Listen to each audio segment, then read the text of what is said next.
Oi gente, eu sou a Carlyle Trindade, eu sou a convidada dessa edição do programa Curta Vídeo e eu vim falar um pouquinho sobre o projeto Narrativas Periféricas. Vem com a gente. Antes de falar um pouquinho do projeto, eu vou falar um pouquinho da minha história, né?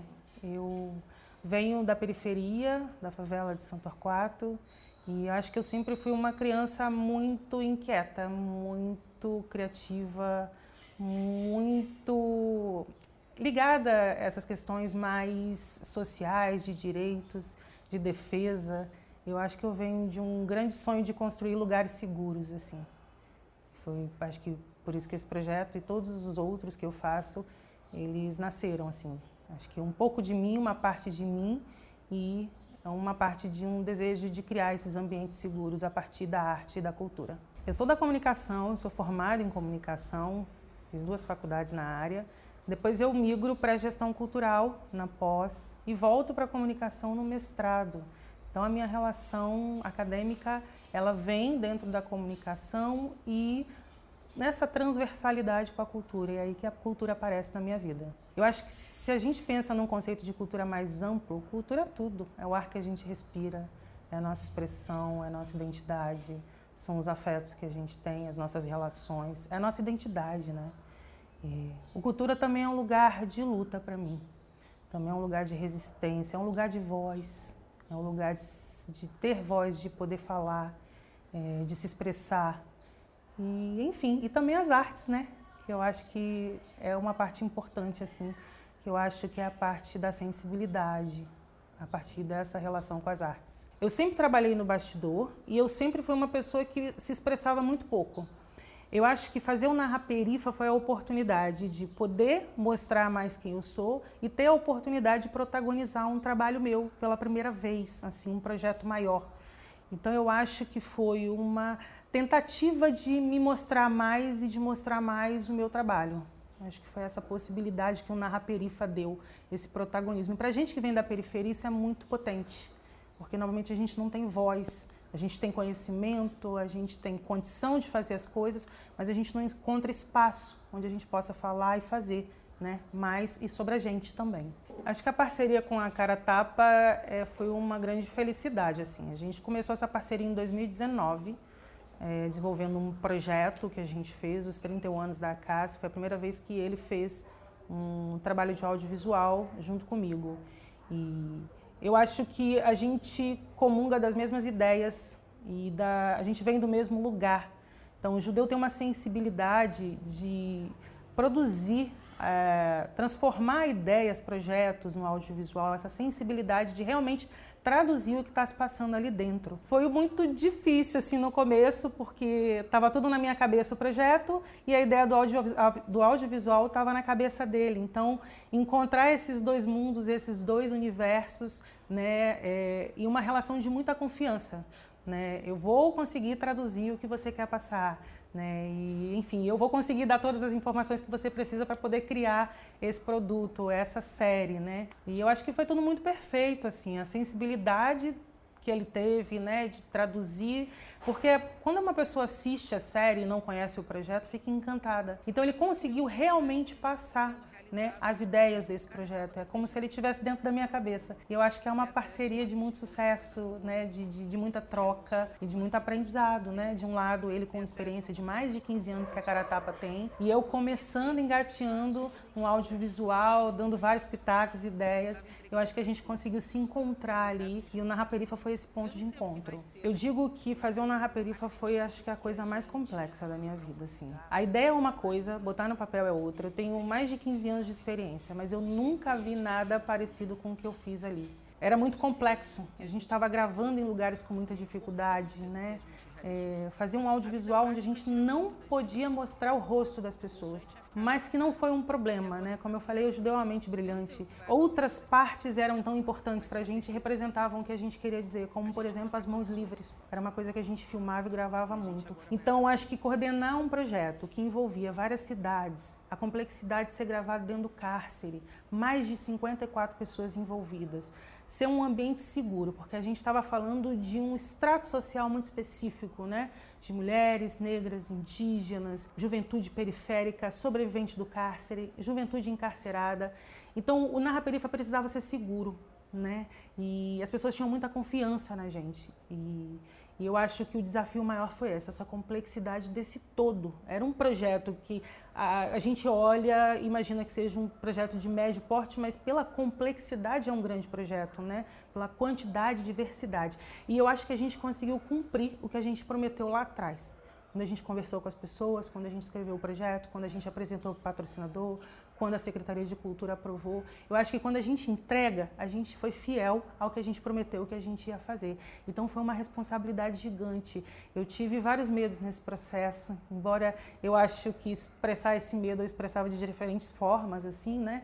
Mas eu ficava muito apreensiva de não conseguir concluir. Mas eu sempre falo, eu abaixo a cabeça e vou, e eu só faço.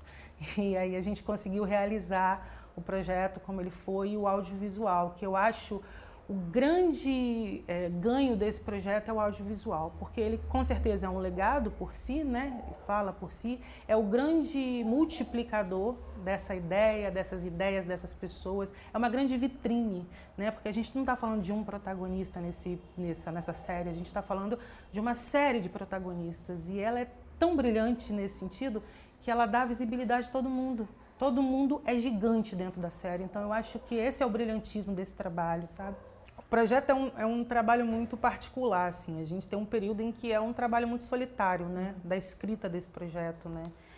Da ideia de desenvolver e botar no papel. É muito louco você ter uma ideia e transformar isso numa planilha, num texto, né? E mais louco ainda sair do papel e ir para a vida real. Então foi complexo, ele demorou bastante tempo, porque ele teve um tempo de maturação. O projeto ele nasce em 2019, quando eu começo a buscar recurso, né? Recebendo vários nãos, várias negativas, silêncio como resposta. Mas foi ótimo, que eu acho que foi o tempo dele amadurecer para ele ter a amarração que ele teve quando a gente escreveu na Lei de Incentivo. Né? É um projeto que é encadeado, uma ação depende da outra.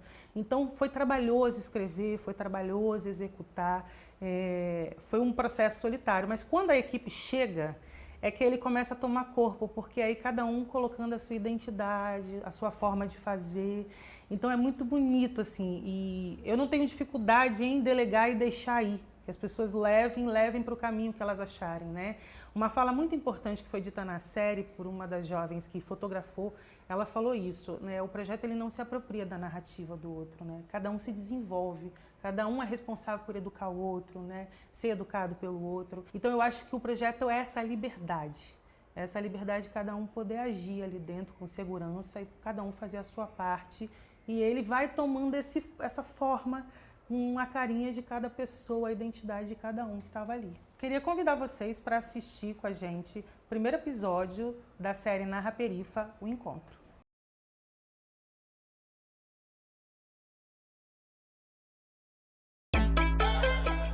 Eu entendi com Narra Perifa que a gente podia, produzir a nossa literatura popular, as nossas histórias em quadrinhos. Que a gente poderia fazer esse universo geek mais voltado para a nossa realidade. Então o projeto nasce nessa pegada, da gente construir um universo nosso, onde fosse seguro, onde a gente tivesse as mesmas identidades.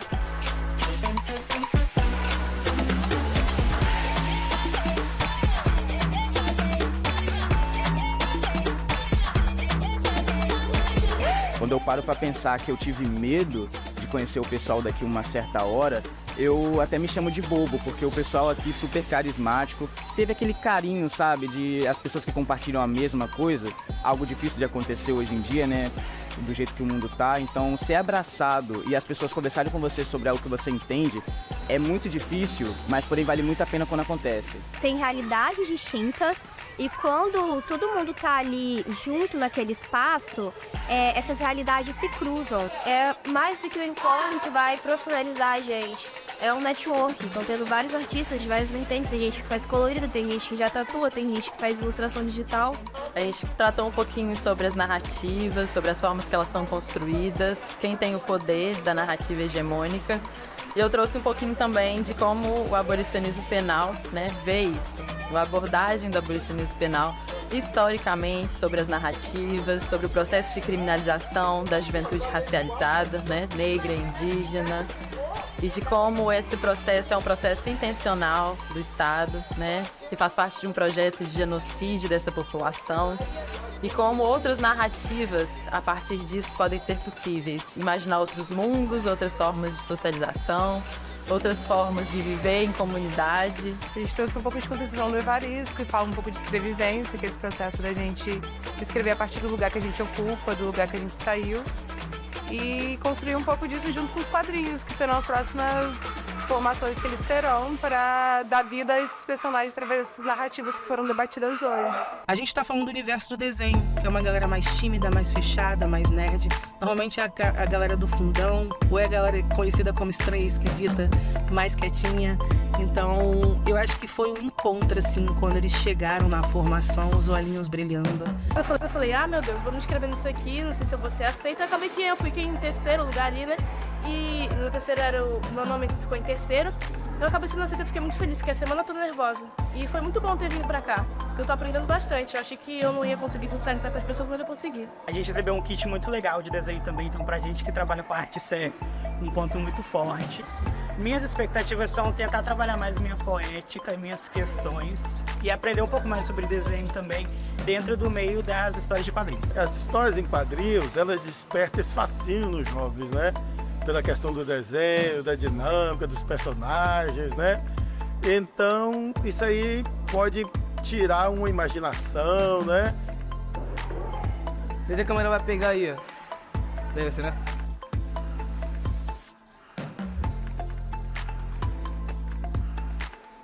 Só no tempinho que tava na sala, fiz alguns desenhos aqui também, ó. Isso. Isso, só material muito bom, velho. Material muito bom. Só material de primeira mesmo.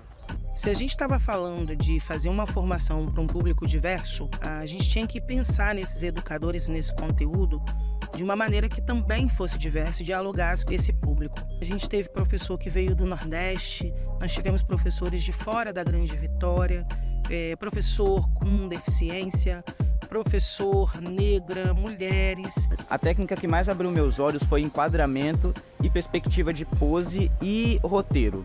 O roteiro eu achei necessário porque eu não tinha isso, eu não entendia nada sobre roteiro.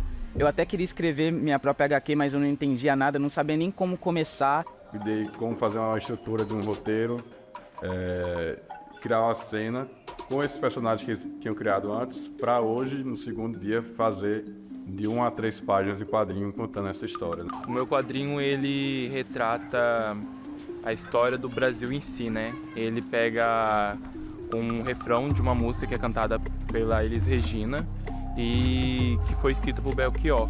E essa música, ela fala muito sobre a questão da gente, por mais que chegue algo novo, a gente fica preso muito ao passado. O nome dela é indígena, né? Yaci, que significa lua. E eu resolvi colocar no quadrinho elementos da minha cultura, como os adereços indígenas. O quadrinho é isso, é você passar para esse papel, assim, um mundo que é totalmente seu, assim, e da melhor maneira que você consegue. E agora eu quero desenvolver história em quadrinho, que foi meu primeiro objetivo desde criança. Quando meu pai me apresentou o RPG de mesa, me apresentou história em quadrinho, eu me apaixonei. E hoje eu tenho mesmo um sonho, mesmo que eu falo que é um sonho, de produzir um HQ, entendeu? Eu acho que a educação é uma saída pra gente, né? É sempre uma ótima saída a gente poder estar em contato com diferentes linguagens, diferentes profissionais que tiveram diversas vivências, né? Seja no mercado, seja na produção editorial. Então eu acho que é fundamental e é isso que faz a gente poder construir os nossos caminhos. Como arte educador, acredito piamente, né, no talento dessa meninada e eu tenho certeza que eles darão muitos frutos. Eu me sinto muito honrado de ter essa oportunidade, porque é muito difícil pra gente que desenha, pra gente que gosta de quadrinhos, ter uma possibilidade como essa, né? Ainda mais a gente, né, que é de periferia, a gente que faz parte dessa minoria, é tudo muito difícil pra gente, né? Tudo muito limitado. Então, quando essa oportunidade surgiu, ela foi algo assim, honroso pra gente, né? Porque a gente precisava muito de uma inspiração, de um apoio. E é muito rico um pai e uma mãe virar pra gente no final de uma formação e falar: meu filho fez amigos, pô. Com 18 anos, ele dizer isso, quem não entende a importância disso é porque não conhece uma criança autista e as dificuldades que são impostas na sociedade.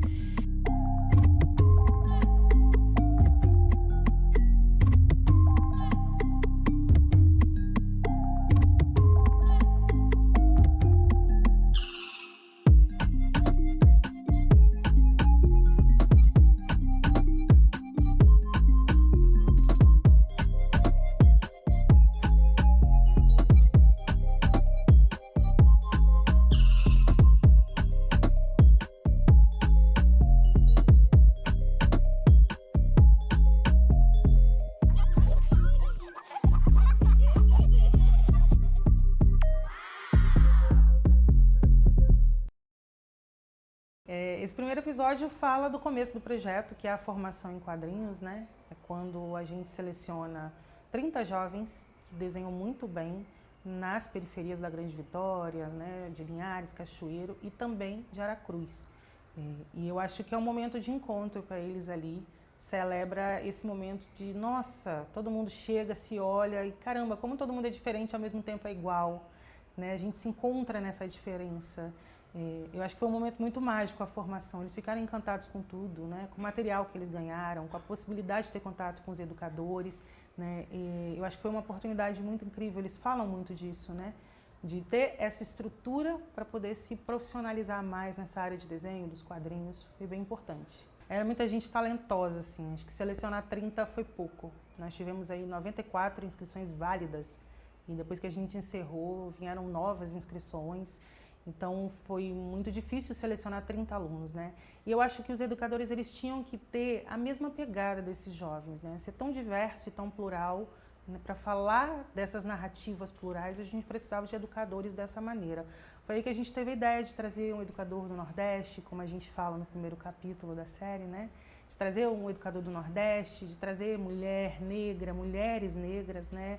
De trazer de uma cidade fora da Grande Vitória, como é Cachoeiro de Itapemirim, de trazer nomes dos quadrinhos, como é o Arabson.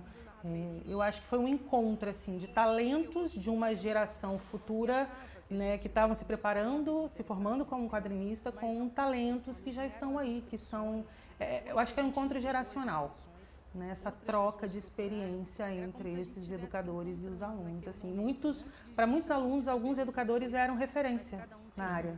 Então foi bem importante aprender com eles. O projeto tinha 7 meses de produção, né? Então filmar esse projeto inteiro foi assim um trabalho gigantesco. Então a equipe de audiovisual, a equipe da Cara Tapa, ela estava disponível, né, em quase todas as aulas da formação, né, em várias etapas da produção da gibiteca, porque foram 3 meses até que as gibitecas ficassem prontas, né, depois filmando essas gibitecas prontas e pegando essas oficinas que aconteceram depois. Então, não foi uma diária, não foram 2. Eu acho que a equipe de audiovisual meio que produziu com a gente. A equipe estava o tempo todo, em todas as etapas do projeto. Assim. Eu acho que essa disponibilidade de estar no projeto durante todo esse período é que fez diferença na hora de produzir a série.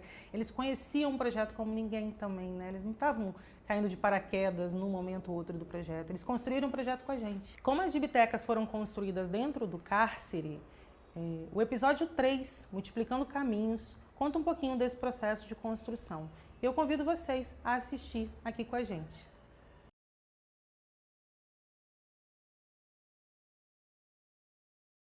Teve um momento muito marcante para mim, que foi que eu entendi que as histórias eram as mesmas.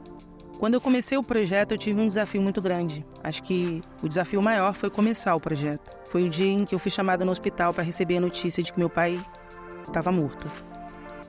E quando eu entrei no cárcere para fazer a pintura, um dos jovens tinha perdido a mãe há poucos meses. E quem estava indo visitá-lo ou responder por ele era uma irmã, muito jovem também. E a gente trocando e conversando, eu entendi o quanto de mim tinha ali e o quanto dele tinha em mim. Então é muito difícil falar do Narra Perifa e não falar de mim. É muito difícil falar da minha história e não falar da história das outras pessoas. Quando eu falo de mim, eu não falo só sobre mim. o encarceramento da juventude é um problema de responsabilidade da sociedade em que vivemos e também da falta de políticas públicas do governo. E ao invés de favorecer esses jovens, promover educação de qualidade, oportunidades de trabalho, de emprego, para que esses jovens possam ter um direito a uma renda, saúde também. O sistema ele prefere punir esse jovem, colocá-lo atrás das grades, achando que esse vai ser um meio coercitivo que vai dar jeito, mas eu acredito que o problema não é esse. Mudou tudo. Na Raperifa mudou completamente o meu olhar para a sociedade, para as pessoas, para os negros, para os pretos, para os periféricos. Mudou totalmente, porque a gente vive aquilo, mas se a gente não procurar saber, se a gente não procurar se informar, a gente vai continuar sem entender a narrativa daquela pessoa. Para os alunos da formação, seria muito importante que eles tivessem uma experiência. Por isso a ideia de levá-los para as unidades socioeducativas e para a aldeia, para multiplicar o conhecimento que eles adquiriram na formação. Foram 4 dias, no caso, de aulas, e eu quis trazer um pouco sobre as tirinhas, o cartoon e a charge, E também falar um pouco das nossas narrativas, E como os alunos já eram daqui da aldeia e de outras aldeias próximas, eu quis trazer esses temas, para eles poderem conseguir colocar, histórias que eles já passaram ao longo da vida deles, dentro das tirinhas, dos cartoons e da charge. O que eu gostei de aprender sobre quadrinhos é que a gente pode se expressar, principalmente quando fala da questão de injustiças, Que as minorias sofrem. A gente pode se expressar falando sobre as injustiças, contando também. A gente pode dar visibilidade, à questão indígena. Eu acho que eu gostei muito disso, de saber disso. Como o hip hop e o rap, eles dialogam muito com as vivências periféricas, Eles acabaram tendo uma imersão muito grande. E mesmo os que não tinham tanta afinidade com o desenho, eles estavam criando uma afinidade com a leitura dos quadrinhos e com essas narrativas, E aí eu acho que esse momento foi muito especial para mim, porque eu gosto muito. E foi uma conexão e uma troca que a gente teve junto. As trocas que eu fiz com os jovens. E foi muito interessante que, por mais do contexto, que eles estavam vivendo ali dentro, eu me identificava muito com as histórias. Então, é isso que eu me surpreendia mais. Porque a gente sentava para trocar uma ideia e como eu me sentia também acolhida por eles. O jovem hoje que está dentro do cárcere, que está dentro das unidades socioeducativas, ele precisa de uma ajuda, ele precisa de um estímulo, porque ele está lá dentro do único pensamento.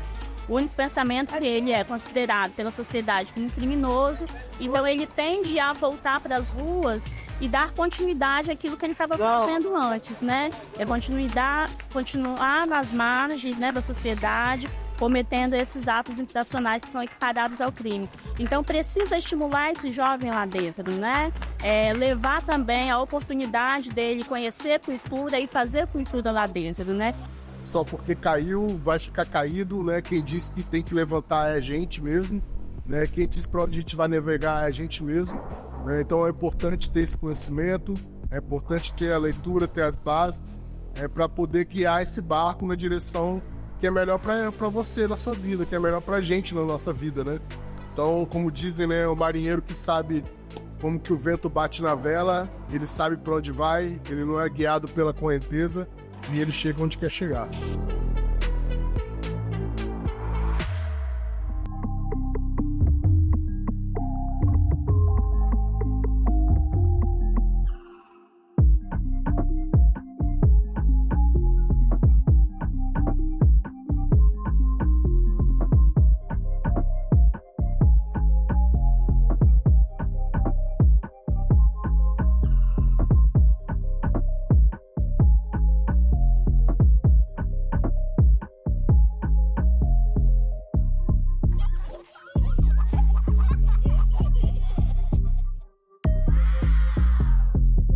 Eu acho que montar as bibliotecas no cárcere foi um pedido de licença, era como se eu estivesse pedindo para passar com esse projeto.